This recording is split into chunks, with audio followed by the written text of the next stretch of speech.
Monsieur le premier conseiller de l'ambassade de Côte d'Ivoire, cher frère Hippo, Monsieur Mamadou Ouattara, délégué général du Rassemblement des Républicains pour le Benelux,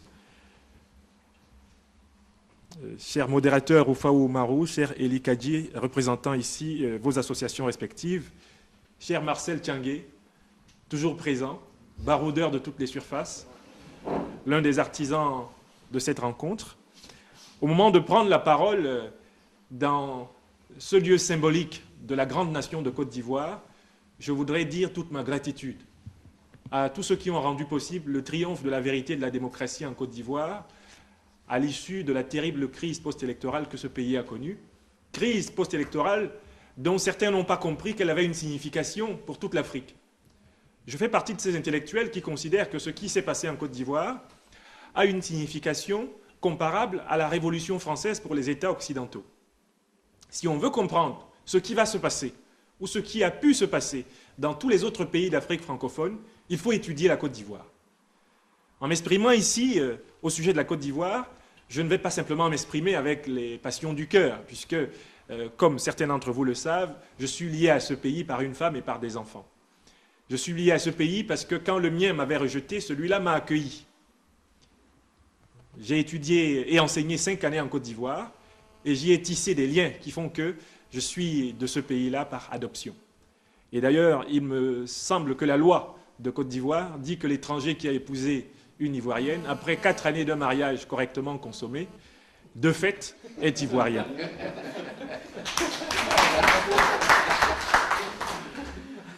Donc on peut estimer que j'ai tout à fait intérêt à ce que ce pays vive et que je ne parlerai pas comme ceux qui parlent parce qu'ils savent que ça ne les touchera pas, parce que les conséquences de leurs verbes eh bien, ne toucheront pas les leurs, ni leurs biens, ni leurs proches, ni rien de ce qui les concerne. J'ai voulu briser la glace d'un mensonge qui s'est répandu notamment, et dont beaucoup d'intellectuels originaires de l'Afrique centrale, d'où je viens, je suis originaire du Cameroun, beaucoup d'intellectuels sont coupables. Coupables de s'être mêlés de la crise ivoirienne sans prendre la peine d'en analyser toute la procession historique, toute la procédure historique, d'en analyser tous les tenants et les aboutissants, d'en respecter toutes les victimes, y compris celles évidemment du camp éventuellement qu'on déteste. Le refus d'accepter que la crise ivoirienne était après tout une crise authentiquement africaine, c'est-à-dire une crise qui pose la question de savoir si les Africains sont capables d'accepter des Africains comme des hommes à part entière. Car sans avoir répondu à cette question fondamentale, la question de la représentation de lui-même, de l'homme africain, du regard de l'Africain sur l'Africain, c'est-à-dire du Camerounais sur le Camerounais, de l'Ivoirien sur l'Ivoirien, du Camerounais sur l'Ivoirien, de l'Ivoirien sur le Malien, l'Ivoirien sur le Mossi du Burkina Faso. Si ce regard de l'Africain sur l'Africain n'est pas devenu humain, l'Afrique collectivement, l'Afrique continentale et l'Afrique prise pays par pays ne sera pas capable de regarder en face le reste du monde, et notamment l'Occident qui a accompli ses révolutions citoyennes, ses révolutions politiques, ses révolutions scientifiques, grâce auxquelles aujourd'hui nous pouvons le regarder, en tout cas dans certains domaines, comme un modèle. Donc je suis entré dans l'analyse de la crise ivoirienne à la fois par devoir et par passion. Par devoir, évidemment, parce que si on était capable de rétablir la vérité sur ce qui s'est passé en Côte d'Ivoire, on serait capable de la rétablir ailleurs. Par passion, parce que la culture de la Côte d'Ivoire, après la grande culture du Congo-Zaïre, est devenue la culture des Africains. Quand vous allez aujourd'hui au Cameroun, la musique qu'on écoute, c'est la musique ivoirienne. Dans les années 80, c'était le makossa camerounais, c'était la rumba, le zaïko, etc. qui s'imposait. Aujourd'hui, dans toute l'Afrique francophone, la musique ivoirienne est une musique d'avant-garde. C'est-à-dire que la culture de Côte d'Ivoire est en train de devenir la culture africaine francophone. Donc ce qui se passe en Côte d'Ivoire touche les Africains à un point que très peu d'Ivoiriens vivant seulement en Côte d'Ivoire peuvent imaginer. Parce que ce qui se joue en Côte d'Ivoire, c'est la possibilité d'une nation qui accomplisse le rêve cosmopolitique africain. D'une nation qui fasse mieux et davantage que l'Afrique du Sud contemporaine. Dans l'histoire de l'Afrique, la Côte d'Ivoire est le seul pays, avec l'Afrique du Sud, qui ait réussi à vivre, à survivre, à se construire, avec pratiquement 30% de sa population originaire de l'étranger. C'est-à-dire que la Côte d'Ivoire est le pays où se joue la possibilité d'une Afrique continentale, la possibilité panafricaine. Et par conséquent, ceux qui sont opposés à cette idée, qui est l'idée d'humanité, d'hospitalité, de fraternité, qui a fécondé la Côte d'Ivoire, sont des ennemis de l'Afrique. Pourtant, dans le discours qu'ils tiennent publiquement, ils se présentent comme ses défenseurs. La problématique de notre livre a été d'essayer donc de décrypter l'opération intellectuelle par laquelle des gens qui détestent les Africains se présentent et paradent dans les médias et dans leurs livres, et dans leurs discours, et dans leurs articles, comme des panafricanistes. L'objectif de ce livre était d'essayer de comprendre par quel retournement, par quelle amnésie, on peut détester le Mossi, qui vient de moins de 300 km de chez soi, et aimer les Africains contre la France. Le livre essaye de comprendre qui sont ces socialistes africains qui ont développé chez eux un nationalisme ethnique et qui appellent pourtant dans les médias tous les autres Africains à se coaliser avec eux dans la lutte contre l'ogre occidental. Le livre essaie de comprendre par quel mystère des pouvoirs politiques africains qui ont continué de négocier, de pactiser, de partager des intérêts avec toutes les grandes puissances occidentales, comment ces pouvoirs-là ont pu se présenter comme les meilleurs ennemis de l'Occident dans une certaine opinion. Et donc, pour écrire ce livre, là je salue l'arrivée de Mme Mafoué, qui est conseillère dans cette ambassade, nous sommes partis dans ce livre, le docteur Alexis Diette et moi. Alexis Diette est un Ivoirien devenu par la suite également français et qui enseigne à l'Institut de la francophonie à Vienne. Il a écrit la première partie de ce livre. Nous sommes partis de l'analyse de 3 régimes politiques. 3 régimes politiques nous intéressaient. Le régime de Kadhafi en Libye, le régime de Mugabe au Zimbabwe et le régime de Laurent Gbagbo en Côte d'Ivoire. Nous avons été frappés par le fait que ces régimes se ressemblaient par 3 points. Kadhafi, Mugabe, comme Laurent Gbagbo, accèdent au pouvoir dans des conditions calamiteuses. Autrement dit, ils accèdent au pouvoir avec un déficit de légitimité démocratique. En tout cas, dans le cas de Kadhafi, c'est un coup d'État.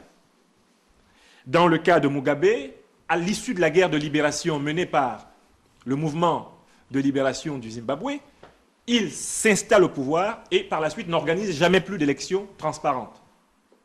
Refuse ostentatoirement de reconnaître sa défaite aux élections successives, martyrise ses compatriotes et à un moment donné utilise la haine envers l'ancien colonialisme blanc comme ferment pour se maintenir au pouvoir. Dans le cas de Laurent Gbagbo, évidemment c'est très clair, arrive donc au pouvoir à l'issue de l'élection de 2000, dont il nous a dit lui-même qu'elle était tout à fait calamiteuse, refuse la reprise des élections. Mais plus tard sera quelqu'un qui va demander qu'on recompte des voix dans des élections. Alors qu'il a eu l'occasion de donner la preuve qu'il aimait la démocratie en refusant d'être président de la Côte d'Ivoire dans des conditions où 60 à 70% du corps électoral avait été exclu par l'exclusion des candidats des 2 grands autres partis. Quand il eut l'occasion, lui, de reprendre les élections pour que la démocratie s'exprime, il refusa, se rendit au palais, supporté par l'autorité française alors, qui pensait qu'il était le meilleur parti pour la stabilité du pays, il prit le pouvoir. Et d'ailleurs, dès le lendemain, la France, qu'il allait traiter de tous les noms d'oiseaux plus tard, la France le reconnaissait comme le président légalement et légitimement élu, ce qui eut l'effet de faire que toute la communauté internationale se coalise pour reconnaître M. Laurent Gbagbo comme le président de la Côte d'Ivoire. Où étaient-ils, nos anticolonialistes, lorsque, prenant le pouvoir à l'issue d'une élection avec le général Gueye, qui n'avait pas de représentativité politique dans le pays, il s'imposait à la tête de l'État de Côte d'Ivoire contre la démocratie? Où étaient-ils, ces anticolonialistes, lorsque, pour réprimer l'opposition, alors constituée du PDC et du RDR, un charnier de militants de ces partis fut découvert à Yopougon? Où étaient-ils, nos anticolonialistes? Où étaient-ils quand, en 2004, c'est-à-dire au mois de mars, avant le mois de novembre, le même pouvoir réprimant l'opposition, Madame Simone Gbagbo justifiant des viols, les vidéos existent, 200 militants à 500 selon les décomptes étaient exécutés dans Abidjan dans une chasse à l'homme parce qu'ils avaient osé contester un pouvoir illégitime. Où étaient-ils nos anticolonialistes dogmatiques, tels que nous les appelons? Donc nous avons analysé ces trois régimes et nous avons trouvé que le problème fondamental de ces trois régimes, c'est qu'en réalité, et Oumarou Roufaou, modérateur de notre rencontre, l'a dit tout à l'heure, le fond de l'affaire, c'est que ce sont en réalité des régimes qui, tout en présentant une propagande politique de gauche, sont en réalité, par leur contenu, d'extrême droite. La réalité allait apparaître parce que les alliances stratégiques de ces partis-là allaient éclater aux yeux du monde. Dans le cas de la Libye, on sait que M. Kadhafi, tout en aimant beaucoup l'Afrique, a utilisé l'immigration noire en Libye comme chair à canon. On sait qu'il a jeté à la mer des milliers d'Africains noirs quand il fallait, en quelque sorte, harceler l'Occident en le menaçant d'une invasion démographique. On sait le traitement qui a été réservé à des Africains de peau noire en Libye pendant les 42 ans de règne de M. Kadhafi. Pourtant, s'il apparaissait être le défenseur de l'Afrique, c'était uniquement, évidemment, pour légitimer, par l'esbrouf, l'imposture, le plus longtemps possible un pouvoir qu'il savait non acquis par des voies démocratiques. En réalité, M. Kadhafi, quels que soient les bienfaits que certains lui attribuent, était un leader d'extrême droite africaine. Il avait une conception du pouvoir qui était une conception congénitale. Je suis fait pour être le président, il n'y a personne d'autre qui puisse l'être, les élections n'ont pas de sens en Libye parce que nous, évidemment, nous n'avons pas de président, nous avons un guide. Je suis né pour gouverner. M. Mugabe a révélé toutes ses accointances avec toutes les extrêmes droites du monde lorsqu'il a fallu qu'il s'exprime. D'abord, évidemment, il a choisi dans la population des homosexuels, il a choisi dans la population des fermiers blancs, et par la suite, il s'est retourné contre les populations d'origine africaine de son propre pays pour dire que, ayant lutté pour l'indépendance, il avait le droit de gouverner jusqu'à sa mort. Donc, M. Mugabe nous dit que chez lui, le pouvoir est congénital, c'est une thèse d'extrême droite. Quant à M. Gbagbo, mais c'est évident.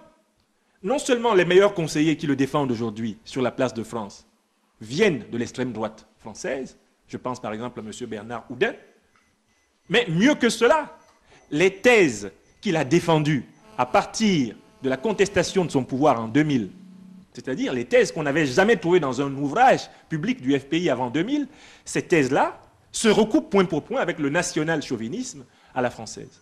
Donc il y a eu transfert de contenu idéologique. En tout cas, il y a eu révélation que le contenu idéologique le plus profond du Front populaire ivoirien, c'était une certaine conception de la nation qui est alignée elle-même sur la thèse que la nation appartient congénitalement à certains. Le fameux slogan « On gagne ou on gagne » pendant la campagne électorale 2010, ou alors le candidat 100% ivoirien, ne voulait rien dire que l'affirmation que la citoyenneté était souchée à la congénitalité. Donc voilà trois régimes qui en réalité étaient des jumeaux à distance. L'un en Afrique du Nord, l'autre en Afrique de l'Est et l'autre en Afrique de l'Ouest. Notre livre a eu pour objectif de les rassembler et de produire leur photographie intellectuelle à travers le concept d'anticolonialisme dogmatique. Dogmatique en ce sens que la haine prétendue de l'Occident n'est qu'un voile pour cacher leur haine de la démocratie. Dogmatique en ce sens que le mépris qu'ils ont pour les Africains n'a d'égal que la prétention qu'ils ont de défendre les Africains. Plus ils méprisent les Africains, plus ils passent médiatiquement pour leurs meilleurs défenseurs. Dogmatique, pourquoi? Parce que cet anticolonialisme médiatique s'est revêtu des robes de la religion. Si vous regardez bien les textes de Mugabe, de Kadhafi et de Gbagbo, vous vous rendez compte que dans cette période-là, tous deviennent des prophètes. Et ils sont entourés de prophètes. Ils ont tout plein de visionnaires. Vous savez, par exemple, en Côte d'Ivoire, les affres du fameux Koné Malachi, qui avait tout prévu, même comment Laurent Gbagbo reprendrait le pouvoir. Vous savez, le pouvoir que le pentecôtisme, un certain pentecôtisme, a pris dans les allées de la présidence de Côte d'Ivoire dans la dernière période du règne Laurent Gbagbo. J'ai cité dans ce livre un extrait du manifeste du parti du président Laurent Gbagbo où il disait qu'il fallait se méfier des groupes religieux. Ça, c'était écrit à l'époque du grand Memel Fotet, qui était encore la vigie, n'est-ce pas, du FPI. Il est écrit dans le manifeste que les groupes religieux, dès lors qu'ils touchent à la politique, rendent un peu, littéralement, les dirigeants fous et qu'il faut les éloigner en permanence de la politique. C'est écrit et signé de la plume du professeur Laurent Gbagbo. Comment comprendre que quelques années plus tard, ce soit les pasteurs qui aient inventé un soldat qu'on n'a jamais vu, l'Éternel des armées, que certains cherchaient encore dans Abidjan au mois d'avril 2011, parce qu'il était supposé combattre aux côtés des troupes de l'ancien président. Alors, nous proposons quand même des solutions, nous ne sommes pas que critiques. Nous proposons le concept d'anticolonialisme critique, et je conclurai là-dessus. C'est quoi l'anticolonialisme critique? C'est tout simplement la démocratie. C'est-à-dire, exigeons dans nos rapports entre Africains de respecter les principes que nous souhaiterions que les non-africains respectent envers nous. Si vous voulez mettre fin à la colonisation, ou en tout cas aux traces du colonialisme, il faut déjà intégrer les populations africaines par un projet démocratique qui les rende solidaires les unes des autres. Pourquoi le Niger et le Sénégal ont-ils pu ces dernières années négocier, renégocier un certain nombre d'accords qui les liaient aux grandes puissances occidentales? Dans le cas du Niger, il a pu obtenir une plus grande marge dans son uranium. Mais la raison est très simple. C'est parce que les régimes au pouvoir au Niger sont des régimes élus. La population adhère à ces régimes-là. Et chaque fois d'ailleurs qu'un régime a voulu s'imposer contre la population, il a été renversé. Ce qui a permis à ceux qui sont légitimes de négocier fermement les intérêts du pays. Nous affirmons dans ce livre qu'il y a un lien entre la démocratie et la souveraineté. Si nous avons une Assemblée nationale qui vote vraiment des lois dans l'intérêt des populations, cette Assemblée sera soutenue par les populations. Et elle soutiendra le gouvernement pour qu'il négocie de nouveaux seuils de souveraineté dans les relations avec les grandes puissances. C'est la démocratie qui libère. Ce n'est pas la grande gueule, la pantalonnade permanente à la télévision. Ce n'est pas le spectacle du sang. Ce n'est pas le spectacle de la haine. Ce n'est pas les signes d'égorgement faits aux Occidentaux de passage dans la rue. Ce ne sont pas ces choses-là qui permettent à un pays africain d'accéder à la modernité et à la grandeur stratégique. Donc la démocratie est donc l'enjeu de tous les autres problèmes. Problèmes économiques, problèmes stratégiques, problèmes monétaires. La question monétaire en Afrique est agencée, elle est associée à la question démocratique. Et nous montrons également dans ce livre que la solution de la faiblesse individuelle des États africains est dans l'intégration économique. L'Afrique de l'Ouest est de ce point de vue en avance sur l'Afrique centrale.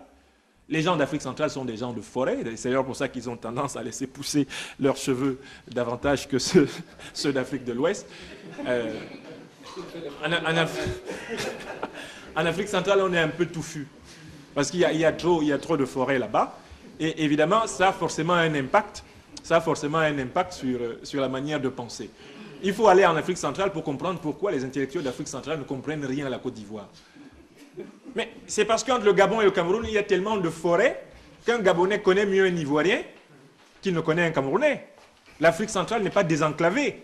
Un grand pays comme le Congo, ces grandes villes, on les rejoint encore en avion. Il n'y a pas de route. Les dictateurs d'Afrique centrale sont arrangés pour ne pas construire de route dans leur pays, pour que les opposants ne fuient pas vite. Mais oui, oui. La construction des routes est un facteur de nuisance aux démocraties. C'est pour ça d'ailleurs qu'en Côte d'Ivoire, il n'y a pas eu de route pendant 10 ans. Ça fait 1 an seulement. Le délégué général du RDR le rappelait, les routes sont arrivées. Ça veut dire que c'est quelqu'un qui n'a pas peur de la diversité, de la pluralité. Puisqu'il a été élu, il peut faire des routes. Les dictateurs d'Afrique centrale ne font pas de route parce qu'ils savent que les opposants peuvent en profiter pour s'unir, pour se réunir et les dévisser. Ils ne font pas de route. Quand il y a un fleuve entre leurs pays, ils l'élargissent. Eux, ils élargissent le fleuve. Il n'y a pas de pont. Il n'y a pas de pont. Ils considèrent le fleuve comme la frontière.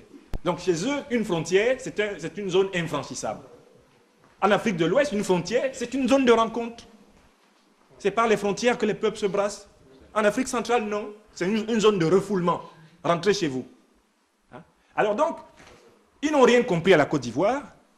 Et précisément, le fait que ce livre ait été écrit est une estocade portée à leur théorie.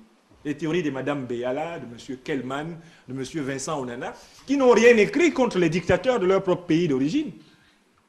Nous avons au Cameroun, le pays d'où nous venons, un monsieur qui est au pouvoir depuis 1982. Si vous comptez bien, ça fait quand même 30 ans qu'il est assis. Ce monsieur a confisqué toutes les libertés. Ce monsieur a laminé l'opposition, il a corrompu une partie, assassiné une partie. Et puis ceux qui n'ont pas pu fuir parce que les routes n'étaient pas là sont restés assis au bar en train de boire des bières parce qu'ils étaient fatigués. Et ces gens-là n'ont comme occasion de s'exprimer que la Côte d'Ivoire. Mais parce que c'est touffu là-bas. C'est touffu. Alors, moi je fais partie de ces intellectuels camerounais qui s'expriment sur le Cameroun, qui ont pris position pour la lutte démocratique au Cameroun.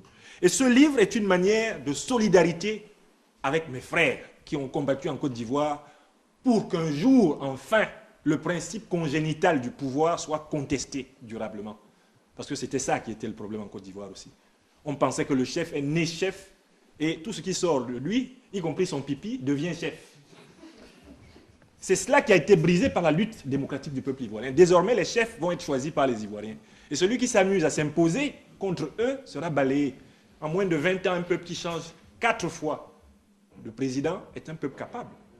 Nous avons au Cameroun 30 ans, il y a un type. À 50 ans, il y a 2. Donc, dans ce livre-là, nous nous occupons également de ce cas. Il y a un chapitre qui est consacré à comprendre les raisons de l'intérêt des opposants camerounais pour le problème ivoirien et de leur incapacité dans le problème camerounais. Moi, je fais partie de ces opposants camerounais qui sont à l'école de la Côte d'Ivoire. Et je voudrais conclure sur ce point. La Côte d'Ivoire est le premier pays d'Afrique francophone qui ait fait combattre la France pour une opposition qui a gagné les élections. Vous pouvez fouiller l'historiographie politique africaine. Jamais la France n'a combattu pour une opposition qui avait gagné les élections. Si vous gagnez les élections, si vous n'êtes pas plus fort sur le terrain pour arracher le pouvoir au dictateur, la France constate les dégâts. Le lendemain matin, on reconnaît celui qui est toujours en place et la vie continue. Les hommes politiques du RHDP ont réussi la chose extraordinaire de mettre la force des armes au service de la force des urnes. Moi, je fais partie, à travers ce livre, de ceux qui veulent comprendre cette alchimie et l'exporter. Donc ce livre est un acte d'humilité et qui est aussi une manière de demander pardon pour ces Camerounais qui n'ont rien compris à la Côte d'Ivoire, qui ont sali son aura par des prises de position aussi stupides que leur lâcheté dans le problème national. Je représente cette autre frange de Camerounais et d'intellectuels d'Afrique centrale qui veulent témoigner de la réalité sur la Côte d'Ivoire et défendre la démocratie partout en Afrique. Briser le principe congénital dans le domaine politique. Je vous remercie d'être venu à cette conférence dédicace. Je crois que le modérateur va organiser un échange avec vous. Mais alors, je serais évidemment heureux qu'en repartant d'ici, vous soyez tous munis d'un objet de cette couleur.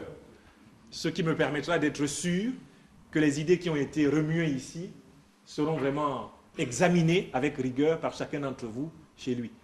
Donc, ce sera avec plaisir que je vous verrai vous servir sur la table du fond, qui est tenu par mon maestro de la logistique, Marcel Tchangué.